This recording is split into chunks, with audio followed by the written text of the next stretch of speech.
Hey guys, welcome back to another episode of Growth Path. This week we're going to have somebody on who's a little bit different to our normal guest, but I say a little bit different. We've had some people on that I've actually been intro to via Gotti, or Gotti's intro. Somebody has introed Gotti to me via him, and also we've had some other people on the podcast as well that have also been had interesting profiles. And Gotti's another interesting profile that we're bringing on today. Just a bit of background on Gotti, or Gottfried, as you might see in his name here. So Gotti's experience spans in the world of art, right? So this is where myself and Gotti actually met for the first time. Was at an art exhibition, but a bit of background on him. He's the founder and CEO of scan.art up until last year, which is a artwork image recognition, so digital exhibition guide, so tech from what I can hear on this. But on top of that, he's also curator, gallery assistant at the Baker House Gallery in Graz, where he's from in Austria. Advisor and consultant to the Florence Biennale, which is also a huge art exhibition, right, as well. So where he focused on the digital strategy there and enhancing the exhibitor and visitor experience during the Biennale. Anybody that's into art will know that that is a big deal. So well done. Then on top of that is an ongoing advisor and curator of the World Art Dubai. On top of that, also ongoing curator and exhibition producer View from Above. View from Above is the exhibition that's run by Terry Virts. Terry Virts is a friend of this podcast. He's been on a few times, ex-commander of the International Space Station. And while he was there, he took, I think, like 40,000 photos or something is what he told us before. It could be more, 100,000. 300,000. Shit, okay, I was well off. So 300,000 photos. And that's actually where I got to know Gotti, actually, because Gotti was running the exhibition here in Austria. And actually, funnily enough, I got to know, or Terry just said to me on a podcast, "Oh, I'm going to be in Austria with an exhibition in March." This is exactly a year ago almost. I'm going to be in Graz having an exhibition. Andy, I think you're based in Austria, right? This was on this podcast. I said, "Yes, I am." So we should come. And then that's how that spurred, and that's where we all met. So and then I asked Terry recently, "Hey, do you have any interesting people we could have on the pod?" And he said, "You know what? I do have somebody, and it's Gotti." And I said, "I actually know Gotti." So let's have Gotti on. Gotti, great to have you on, buddy. Thanks. Happy to be here. Excited to be Yeah, here. sure. So look, tell me a little bit. Like I've just given your background and your history and everything, right? So, but tell me a little bit about yourself and what you do. Well, I started out as a professional athlete. So I used to be a swimmer, used to be on the Austrian national team, went to World Cup, European Championships, etc. I was on a scholarship in the US for college at USC. Yeah, during my swimming career, my parents always traveled along with me to different swimming competitions, and they would always go to the local art galleries or art fairs, and they always dragged me along after my competitions. And in my teens, that was not the most interesting thing to do, but it kind of stuck with me, the whole art thing. And after my swimming career, I started, going more to museums and art galleries myself and being more interested in the whole topic. And I kind of noticed that there's an issue in the art world, that there's very little information out there, and it's a very stuck up world, the whole art world. Yeah, very difficult to get information, difficult to get prices. People charge you by your clothes, by your watch, and especially if you're younger and you don't seem like you would afford something, people don't talk to you, they ignore you. That kind of annoyed me. So I thought of I was big into image recognition back then. That was in 2017 and 18. Image recognition just started popping up, and I thought, why not create an image recognition for art, where you use your own phone to get information. You don't have to talk to a old gallery owner who's not going to give you information anyway. That kind of got me started. I wrote a business plan, got an investor, started developing an image recognition for art. We kind of went into the whole art fair scene. We wanted to do a digital exhibition guide for art fairs. Yeah, then Corona hit. That kind of set us back. We just finished our first MVP right before Corona hit, and we were scheduled to have an art fair in Dubai, which would have been our first art fair. That art fair, which is World of Dubai, I still work for that art fair now. That art fair got canceled, got moved, so our whole plan was just like messed up. Yeah, we went back to development. We did some tests in a gallery here in Graz in Austria, where we just tested our product and then just tried to improve it more while Corona was hitting hard.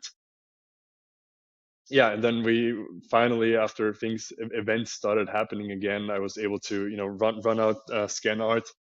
We did about, I'd say 20, 25 different art fairs we worked with around the world, mostly in Europe and the Middle East.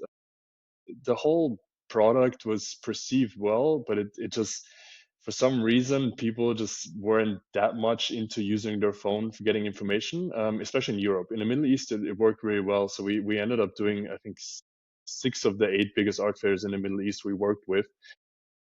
But for me, the whole tech part, it wasn't that interesting for me. I honestly, I prefer doing exhibitions. I prefer being at exhibitions instead of sitting in front of a computer and just, developing. So we kind of changed our focus a little bit into doing our own exhibitions, and using our own image recognition or our own digital exhibition guide for our exhibitions. It was quite difficult to work with the large art fairs to get all the images ahead of the art fair. Yeah, so I started, curating my own fairs or exhibitions and fairs, and then we used the image recognition for our own situations, which worked really well because we always had all the data beforehand. And yeah, then it kind of, my whole focus shifted towards doing exhibitions, running exhibitions, and that's how I met Terry. In that was 2 years ago, 1.5 years ago now, where I was looking for an exhibition concept where we could do a photography exhibition which travels from city to city, and we have our own exhibition guide, which also ended up being an audio guide. So we added some features like an audio feature, and just do our own exhibition, which is one single exhibition that we can take from city to city.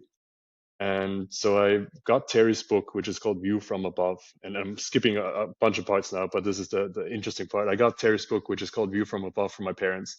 And I was flipping through that book and I saw the images that Terry took up when he was in space for 213 days.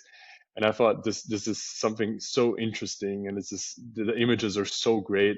I need to show this to people. This would be an ideal exhibition. Um, and then I wrote a concept, like I think it was a 35-page concept, and I just emailed Terry. I just went to his website and I just looked for his emailed him, told him, "Hey Terry, my name's Gotti. I do exhibitions. I have a digital exhibition guide. I'd like to do an exhibition with you.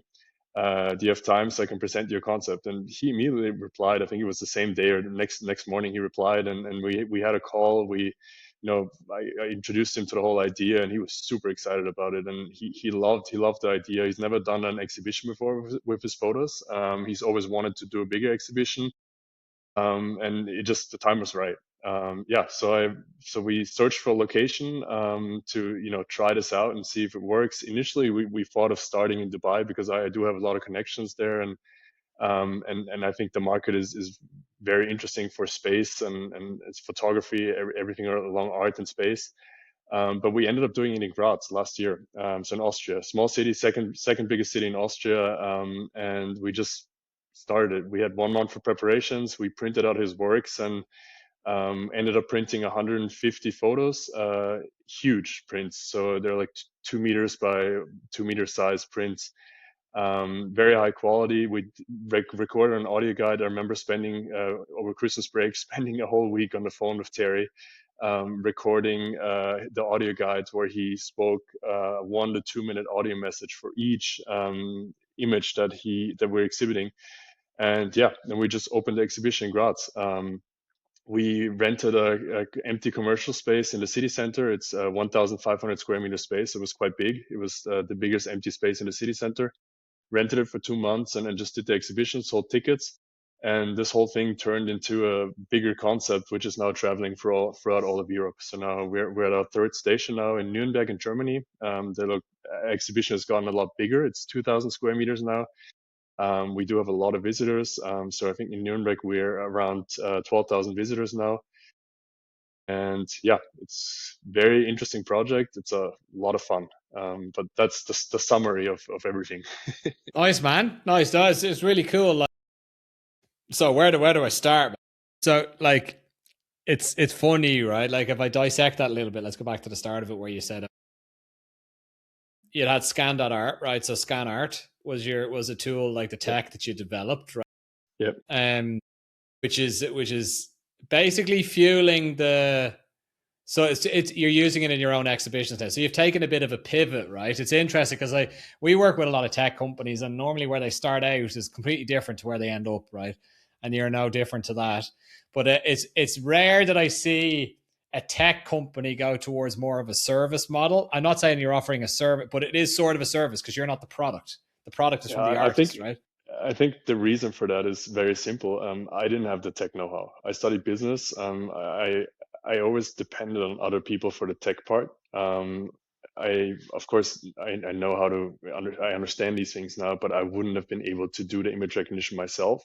So we were always dependent on somebody else. And for me, I think for scan.art, we didn't have a tech guy in the founder team. We were always relying on external people to do the stuff for us, which just didn't work out. So I think scan.art was a lot of learning for me.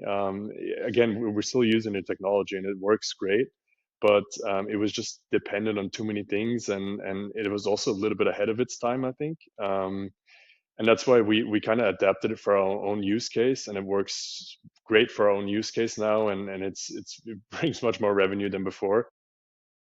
But yeah, so I think scan art was for me really nice because I was always interested in the art, and especially in the live exhibitions and in face-to-face events. And it brought me into that world. It connected me with so many art fairs around the world.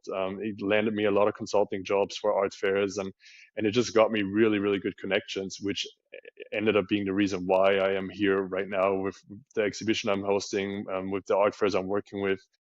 Yeah, so it's very interesting how it developed from a tech startup to yeah, an on-site exhibition, like you Yeah, said. no. So like so on that, like I would say, I think you need to go where the money is, right? That's the most important thing. And you said it quite rightly yourself. The appetite wasn't really there for it, especially in Europe, where you would probably have where it's your home ground, let's say, right? That's you're from Austria, right? You have contacts. You've worked across like the Biennale, for example, in Florence and things like that. So I understand the like you also mentioned is probably ahead of its time a little bit. Yes, but at the same time, the business model has developed into something that's more profitable for you now as a business in terms Yeah, of being able yeah, to host the shows, etc.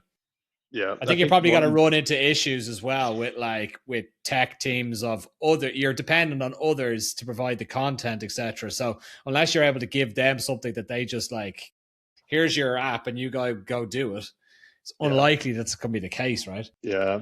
And another issue was that during Corona, most of the art fairs skipped one or two editions, which meant that after that they lost all their marketing budgets. So that was another issue that, and we ended up doing a lot of stuff for free or for very little money, which just didn't work out.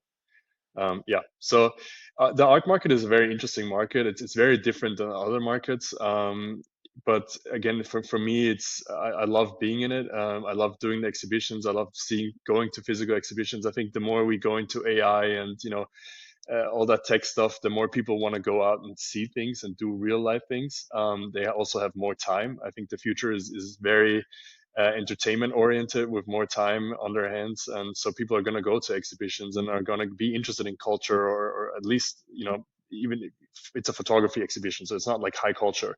This is something super interesting. It has a tech background. It has a space, nature, photography is our world. So it's a very interesting exhibition, and I think that is the future. That there's a lot of travel exhibitions starting up everywhere in the world, and they're traveling from city to city, and just it's a nice concept.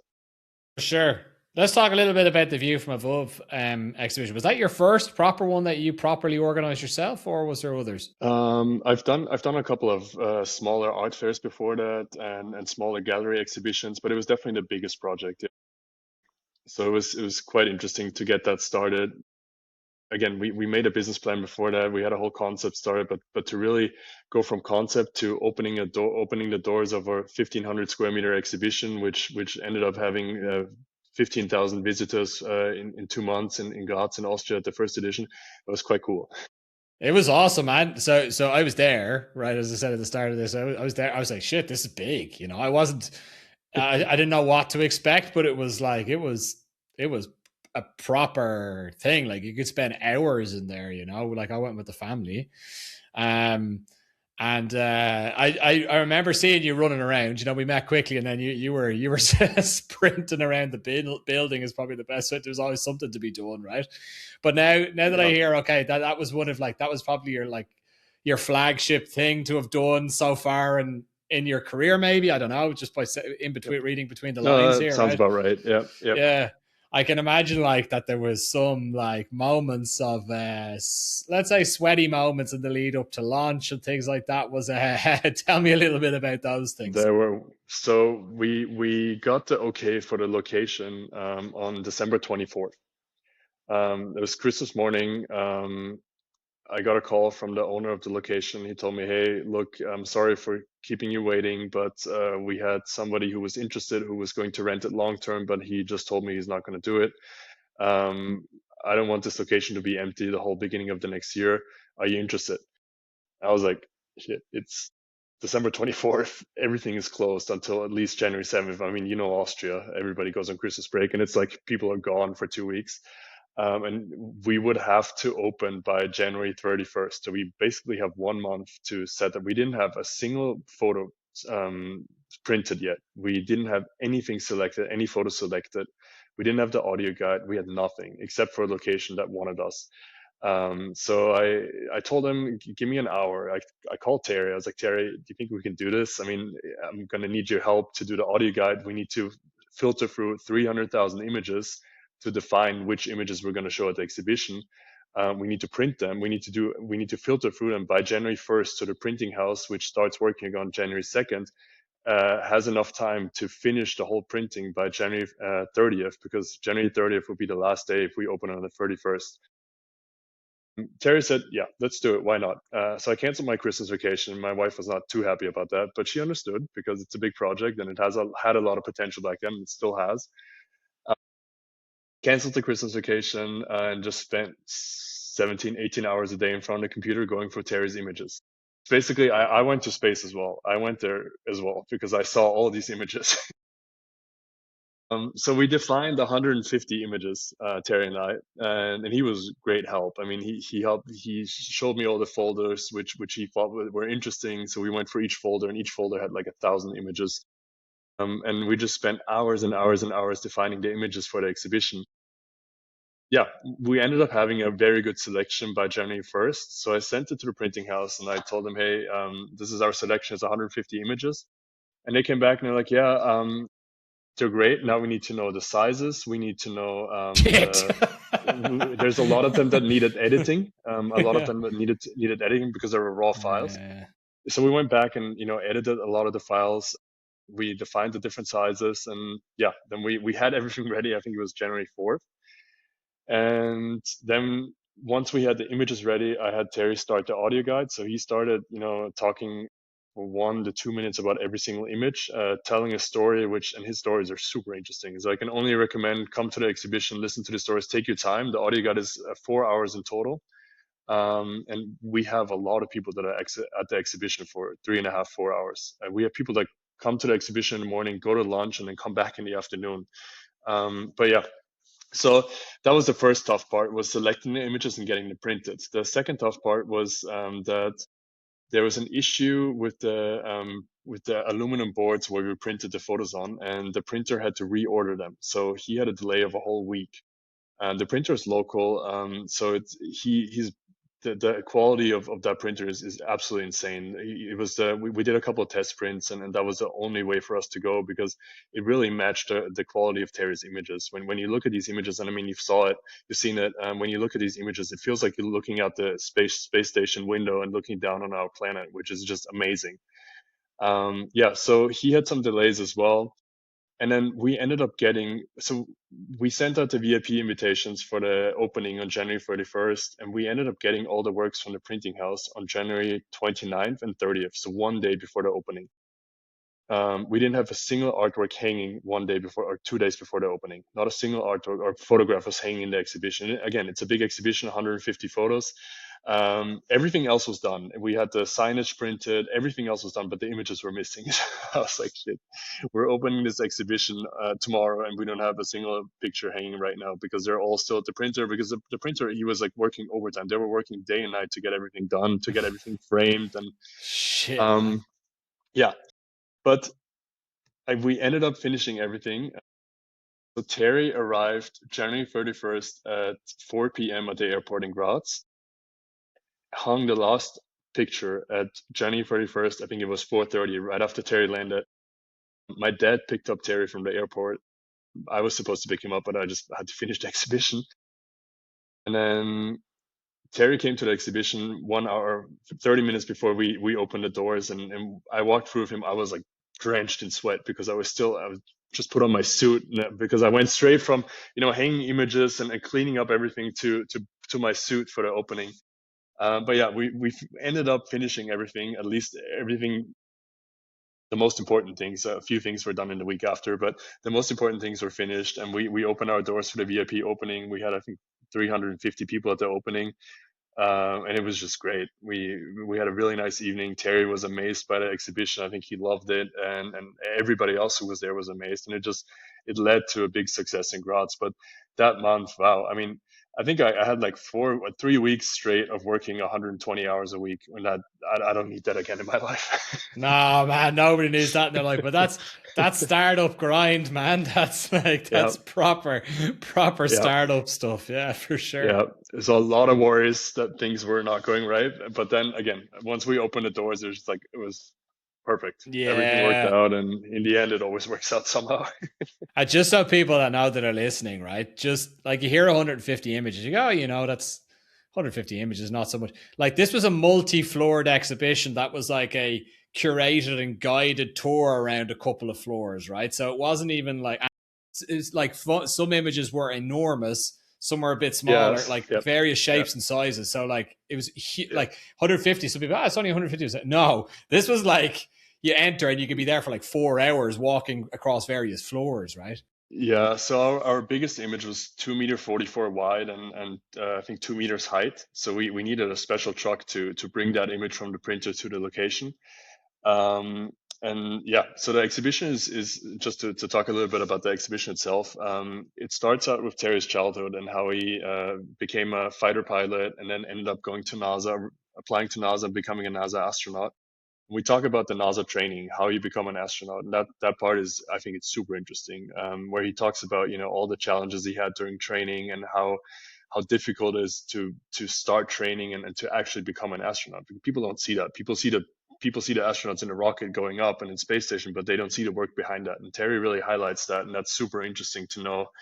And then we talk about, so we have a whole section about the ISS, the International Space Station, how you eat up there, how you go to the toilet up there, how you sleep up there, how you work up there, how you do spacewalks. And we have around 15 TV screens where we show videos how Terry, he recorded all his spacewalks. So we have videos of him working out there. And I think he told me he laid out 175 meters of cable around the ISS. And so we have videos of that. And it's just people just standing in front of TV screens looking at Terry laying out cables around ISS. So it's super cool. And then the largest part of the whole exhibition, so that's more the technical part, the ISS part, but the largest part is images that Terry took out of the cupola, which is the observation module of the ISS, from our planet.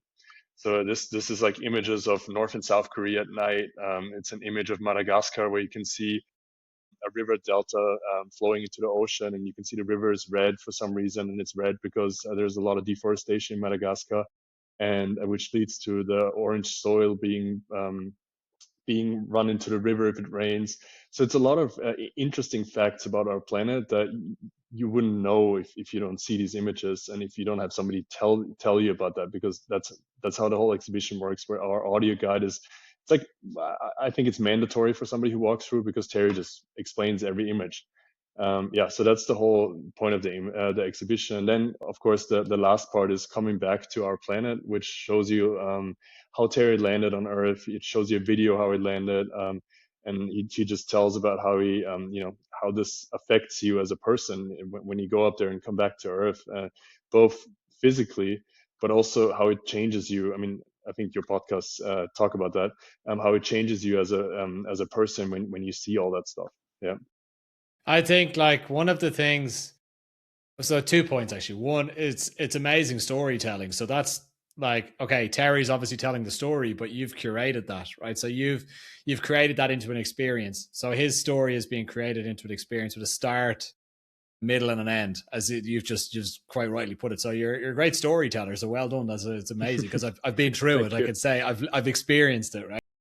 And also one of the things, just as a side note on some of the images, like when you're looking at the planet from above, is one of the favorite images that myself and my wife had was of Yemen, actually, which is completely like you'd never go near Yemen, just based on how it is in terms of safety and all the rest, and the political anguish and whatever, you know. However, like when you look at it from above, you don't see any of that. You don't see any. And I think even Terry said it in one of the audio recordings. Like when you look at things from above, you don't see any fighting. You don't see anything but just beautiful landscapes. That's all you see. You see no borders. You see no fighting. You don't see any people. You know, it's and at the end of the day, you know, like why can't we all just get along on this beautiful planet? Like, and I look at places like, because that one photo of Yemen, that to me was like, oh, this is an amazing photo. You know, like it was absolutely amazing. I was considering actually buying it. We'll talk about that later. But yeah, it was one of those things where it was like you'd never experienced the planet in this way. You know, I've never experienced it that way. It was quite moving, actually. You know. Yeah, and I think that's the main point that Terry has in the audio guide as well. And I see a lot of people walking out. I mean, I spend a lot of time at the exhibition still. I mean, I think I've been through it at least 10,000 times now, because we were in Augsburg in Germany after Graz, and now we're in Nuremberg. And it's the same in every location. I see people walking out of the exhibition that are super emotional. And that's something that makes me really happy, because it really touches people. And that's because Terry in the audio guide, he always talks about how we need to take more care of our planet, and how yeah, just what you said, you don't see borders up there unless it's a war zone. Then you do see borders from up there. And that's just something that we need to recognize on the bottom, that we need to be nicer to each other, and stop fighting, and cherish our planet. 100%. And on that note, I think we'll call it a day, buddy. So look, it was amazing speaking to you, Gotti. Where can people find you? You can find me on LinkedIn, definitely.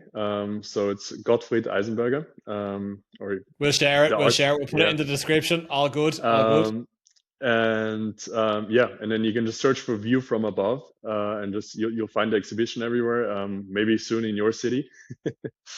But yeah, LinkedIn, and definitely just search for the exhibition and you'll find me. Perfect. Gotti, thanks a million. It's been great speaking with you, mate. Yeah. Thank you very much for your time, Andy. Sure. Guys, this has been another episode of Growth Path. Tune in next week for more great content. Thanks a million. See you, Gotti. Bye.